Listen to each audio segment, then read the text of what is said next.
Olá, amigos e irmãos, graça e paz do Senhor sobre a vida de cada um de vocês, passando aqui nesta noite, noite de 14 de junho de 2026. É uma noite de domingo, fria, com chuva em Ribeirão Preto, passando aqui para poder falar com vocês, para poder também tranquilizar algumas pessoas que estão aí querendo dormir, e não conseguem, e estão aí meio que perturbadas por causa de muitas coisas que estão acontecendo e pessoas que poderiam estar já descansando e dando descanso também para o pessoal da enfermagem, Então, passando aqui para poder falar com você, e você fica ligadinho aí que hoje nós estamos usando o sistema, E aí nós temos que fazer algumas coisas. E a primeira coisa que nós precisamos fazer é dar os recados, a respeito das situações que não mudam.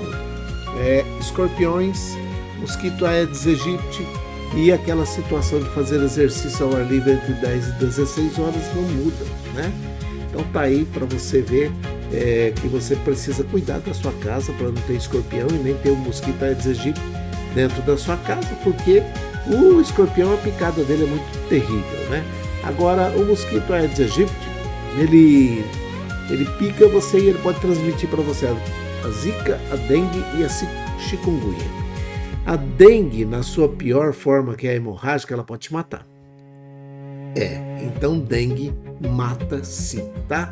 Passando daqui não é para causar nenhum espanto, nem alarde, não. É porque na realidade isso já está difundido a todo canto, mas quando a gente vai ter que usar o sistema, nós temos que fazer a contrapartida para eles. Então, limpe a sua casa para que você não tenha escorpião nem mosquito Aedes aegypti dentro da sua casa. Esse mosquito não ajuda em nada. Se você tiver alguma comorbidade, aí vai piorar para você ainda a situação, tá bom? Então, fica aqui o aviso para você, se você tem aí um pedaço de chão na sua casa, aí, o fundo do quintal, aí, que a gente diz que precisa ser limpado, é hora de você fazer essa limpeza nesse tempo que nós chamamos hoje, tá? Então, precisa ser feito sim.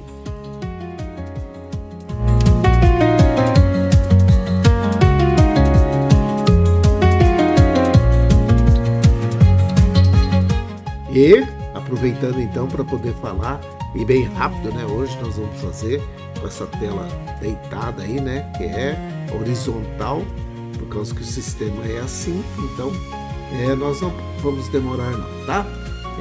Eu só quero falar com você uma coisinha, uma situação que a Bíblia traz como intimidação. Já ouviu falar de intimidação? O diabo nesse momento pode estar intimidando a sua vida, tá? Pode estar intimidando você e aí você perde o sono, fica preocupado, aquela situação de não saber o que é que vai acontecer, como vai acontecer, por que vai acontecer, e aí você não dorme e você não dá o descanso necessário para aqueles que estão perto de você, próximo de você. Então ele usa essa artimanha dele aí, não é de hoje. Quer ver uma coisa? Veja aí se essa intimidação não cabe para você nesta noite. Olha o que Neemias falou. Você conhece muito bem a história de Neemias, eu sei que você conhece. Neemias, no capítulo 6, versículo 9, ele disse assim: agora, pois, ó Deus, fortalece as minhas mãos. Fortalece as minhas mãos para quê? Para trabalhar. Na realidade, Neemias estava ali fazendo uma oração que era uma oração flecha, eu quero tal coisa, eu preciso de tal coisa. Quem sabe você, nesse momento, está precisando fazer uma oração flecha. Já ouviu falar? Oração flecha, rapidinha, ela entra no Santo dos Santos, no santuário, diante de Deus. E aí, Neemias estava explicando no versículo 6 no capítulo 6, versículo 9, ou pedindo a Deus, é uma das orações mais curtas que eu já vi na Bíblia Sagrada. Curta, direta, poderosa, Para entender toda essa profundidade dessa oração, você precisa entender o que é que estava acontecendo e analisar o contexto histórico daquela situação, o significado espiritual, a aplicação prática dessa frase ou dessa oração, né? Neemias estava encarregado de reconstruir os muros de Jerusalém e já liderava essa construção dos muros, e toda hora esses tal de Sanbalat e Tobias vinham com alguma coisa querendo intimidar, sabe? É isso que ele usa. O diabo usa essa artimanha mesmo de querer intimidar você, querer colocar uma dúvida na sua cabeça a respeito de alguma coisa, a respeito da sua salvação, a respeito daquilo que vai acontecer essa semana. Mas nós sempre estamos falando, né, que a nossa vida está nas mãos do Senhor e é Ele quem cuida de cada um de nós. Então, a primeira coisa que eles vêm é falar mentira. Ele quer destruir, tirar através do medo, intimidar através do medo, fazer com que você pare de fazer a obra. Então, a outra coisa é a oposição. Os inimigos locais ali, Sanbalat e Tobias, eles tentavam parar a obra de todo e qualquer jeito, com mentiras, com boatos, com ameaças de morte. Então, Neemias não cedeu. A intenção, no versículo aí, o versículo anterior, o 8, ele está explicando que os inimigos tentaram espalhar o medo para fazer com que o povo desanimasse e largasse o trabalho. Não vamos reconstruir então não, porque eles estão colocando a nossa vida em risco e acho que não compensa isso, era bom largar a mão disso. Era isso que eles queriam, desanimar e largar o trabalho. Mas o significado desta oração, quando ele entra no versículo 9 e diz assim, agora pois, ele indica que era um momento de crise imediata. Neemias não espera o pior acontecer para poder clamar. Não, ele entra com um pedido de intervenção divina instantaneamente. Aí vem, agora pois, ó Deus. Esse ó Deus mostra para onde Neemias corria. Ele não buscou, na realidade, vingança humana ou debates com os inimigos, ele não buscou. Ele não estava nem interessado nessas coisas, mas ele estava interessado na intervenção divina. Ele estava interessado. E aí quando ele fala assim, fortalece as minhas mãos, na cultura bíblica, fortalecimento de mãos simbolizam a capacidade de trabalhar, de agir, de produzir e até se defender. Neemias não pede que Deus faça o trabalho por ele. Não é assim. A oração de Neemias, agora Deus, não tem mais jeito não, eles estão colocando pressão aqui em nós e eu quero que o Senhor faça o trabalho por nós. Não, ele não pediu isso não.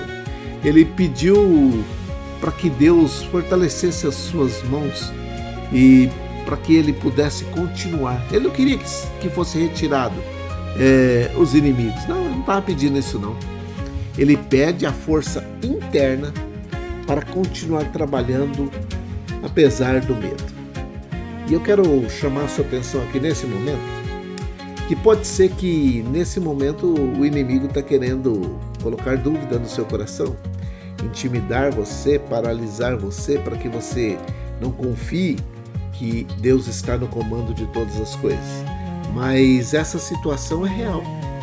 As lições que nós podemos tirar desse texto o medo paralisa, mas a oração mobiliza. Os inimigos queriam que as mãos daquele povo que estava trabalhando fossem enfraquecidas através do medo. A oração fez com que restaurasse o foco e o vigor daquele povo. A segunda lição que você pode tirar aí é a resiliência no propósito. A resposta de Neemias ao cansaço e às ameaças não foi a desistência, ele não desistiu. E eu quero te incentivar a fazer como Neemias, não desistir. Buscar a intervenção de Deus e a renovação espiritual é o melhor caminho que tem. A oração na prática é a terceira coisa, é a terceira lição. É um modelo de oração que faz como se fosse uma flecha, diretamente, rápida, focada, definitiva, efetiva, ideal para momento de alta pressão no dia a dia, sabe? Quando a pessoa grita, ó Deus, meu Deus, ela está iniciando um processo que, mesmo que não venha outras palavras da língua, ela abriu um campo dentro do mundo espiritual dizendo, ó Deus. Ela está afirmando que depende daquele Deus. Então, Neemias estava dependendo de Deus e naquele momento ele queria que o povo também acreditasse e dependesse de Deus. A palavra para você nesta noite de domingo, dia chuvosa, que você dependa de Deus. Nós não temos outra opção. Nós não temos nenhum tipo de situação que possamos recorrer em tempos de dificuldades, não. O Deus que nós servimos é suficiente para fazer aquilo que é necessário na minha e na sua vida. Beleza? Então você pode confiar e peça para que Deus, agora Deus, aumenta a minha fé. Não estou fazendo nada com as mãos, tá? Aumenta a minha confiança no Senhor. Faz isso. Faça uma oração flecha como a de Neemias e você vai ver que ela muda toda a história. Vamos orar? Eu acho que nesse momento você poderia, ou é a melhor coisa, e não é acho não, eu tenho certeza, você pode mudar a situação. Eu vou fazer com a minha relação de pessoas. Eu tenho uma relação de pessoas porque eu oro todos os dias. Essa relação aí, a gente ora todos os dias por ela. E eu quero colocar aqui junto com vocês hoje, para que Deus agora Deus, me dá sono. Quem sabe é isso que você está precisando, sono, descansar no Senhor. Você não pode trazer as coisas do amanhã para hoje, não pode. E nem os de ontem para o hoje, para que não te roube ou te roube o presente, né? Vamos orar? Vamos orar. Pai, em nome de Jesus, o teu filho amado, eu oro nesse momento pela dona Maria José e pelo Emerson, que nós carinhosamente chamamos de Du.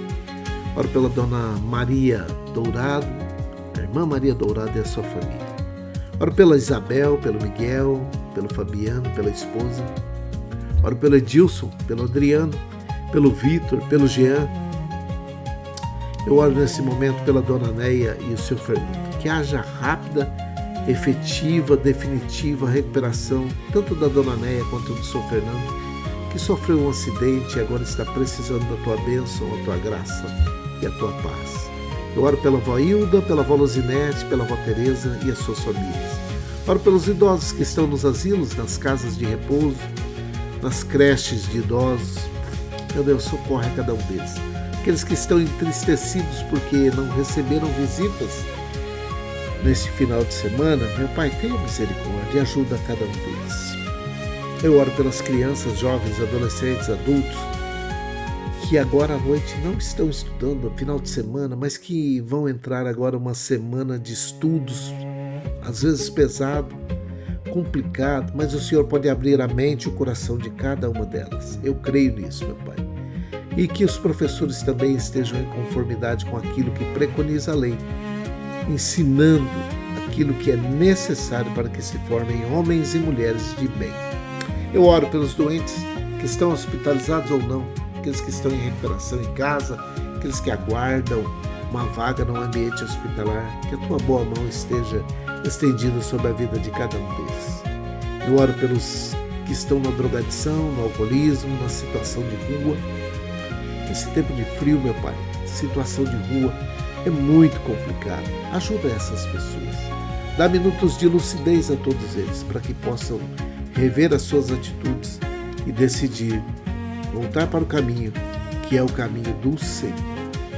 Eu oro por aqueles que estão debaixo de depressão, opressão, possessão, angústia, tribulação, tristeza, todo tipo de enfermidades, sejam elas espirituais, físicas, emocionais.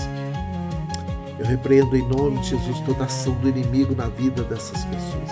Todo espírito maligno contrário à prosperidade dessa pessoa, nós repreendemos agora, em nome de Jesus. E aqueles que são empregadores, empregados, aqueles que estão desempregados, buscando um emprego, abre a porta do emprego, meu Pai. Os empregadores que possam ter sabedoria para gestar, gerir o seu negócio de tal forma que possam gerar novos empregos. Uma situação tão complicada que vive o nosso país, o Brasil. Eu oro para que os empregados que estão trabalhando valorizem o emprego que têm e a empresa a qual trabalham, para que possam fazer o seu melhor e, fazendo o seu melhor, possam ser reconhecidos rapidamente. Eu oro, meu Pai, agradecido por tudo aquilo que o Senhor fez nesse domingo e por tudo aquilo que o Senhor vai fazer nessa semana, e te peço uma noite de sono reparador e tranquilo sobre a vida de todos os que oram comigo nesse momento. Que essa semana seja uma semana repleta de grandes e boas realizações. Eu te peço perdão dos nossos pecados. Em nome de Jesus, o teu Filho amado.